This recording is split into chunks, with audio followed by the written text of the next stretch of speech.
Thank you. There is a saying in the recovery community that an addict must hit bottom before they can be helped. But what if this addict has already been living on the streets for years? What do we do with them then? Do we just leave them?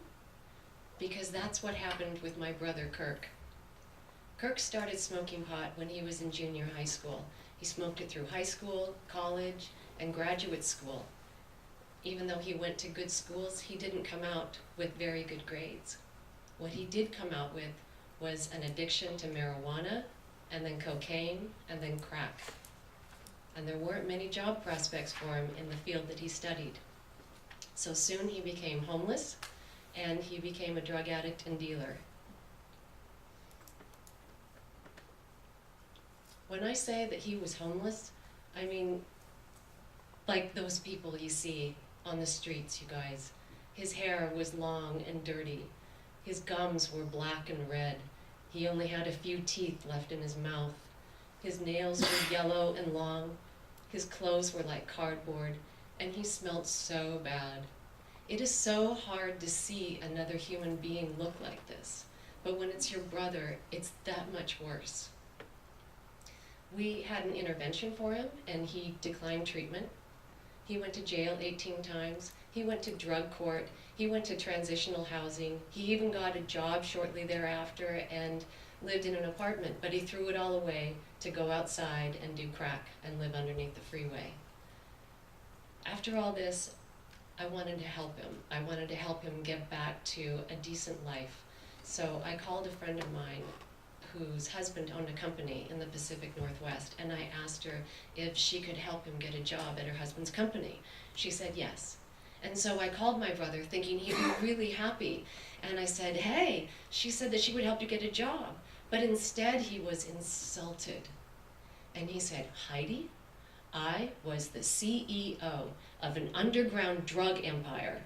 And I watched these businessmen in suits with briefcases walking into high-rise buildings, into jobs which rightfully should have been mine, and you want me to drive a forklift?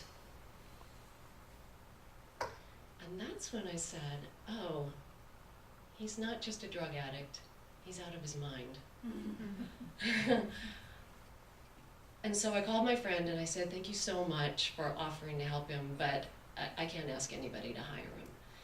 And so I spoke to my brother again and I said, how would you feel about going to get evaluated for Social Security with a psychiatrist? And he was vehement. He was not crazy. And so I explained to him why maybe he was, and the conversation went around and around in circles and went nowhere. And then I realized that I was the crazy person trying to rationalize with a crazy person. So I said, okay, just gonna have to trick him. So I said, Kirk, what if you fooled the psychiatrist? You can just go in there and you can just trick them. This way you can get the stipend from Social Security, and then you'd have a place to live, and you know, it would cost the government a whole lot less if they were paying for you to be on Social Security than if they were putting you in jail or in the emergency room. And he thought about it and he agreed to it. So I made an appointment for him with a Social Security psychiatrist, but that was a couple months away. And in the meanwhile, I was doing research on mental illness, and in so doing, I found out a lot of things about myself. Yes, I did. But when Kirk went to the psychiatrist's office, he felt so comfortable with this woman because she was so kind and compassionate to him. And so he told me later that he told her things that he had never told anyone else, like he had heard voices. And this I did not know. Delusional, I assumed. Paranoid, probably. But schizophrenia? I had no idea. And it turns out that he was living outside because he believed he was John the Baptist. And he was living the way that God wanted him to live, outside with the locusts. He was given Social Security, and he was given medication. once the medicine was working in his body, he really started to become depressed because he understood what was happening in his life, and that he really wasn't John the Baptist, and that he had wasted so many years thinking that. So my mother had to move in with her, and he lived with her for about 4 years, and this was really hard on her because she's elderly, and she took care of him for 4 years, and it helped him greatly to stabilize him. At the same time, studies started coming out which showed a relationship between teen marijuana use and adult mental illness. That is schizophrenia, psychosis, anxiety, depression, and increased risk of suicide. Now, not every teenager that consumes THC is going to become mentally ill, but that's the same as saying everyone who smokes a cigarette isn't going to get lung cancer. We just have to be sure that people are aware of this connection.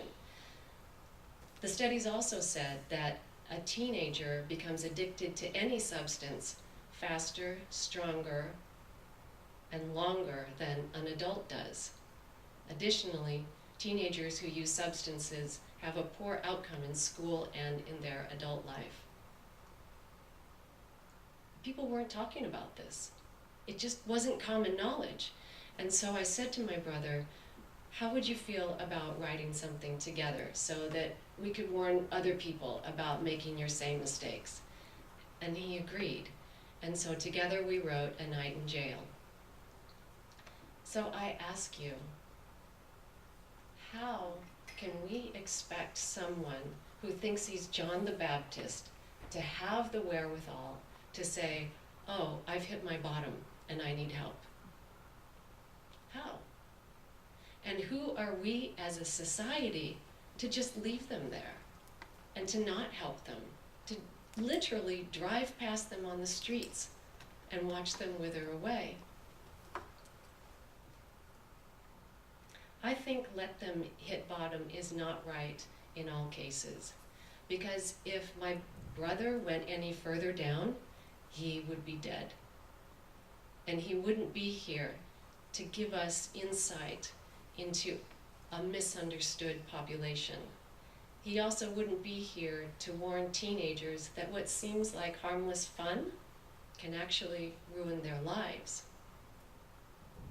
So let's spread the word to all teenagers and parents and educators that teenagers need to be aware of what substances can do to a developing brain and encourage them to live a life which is free of drugs.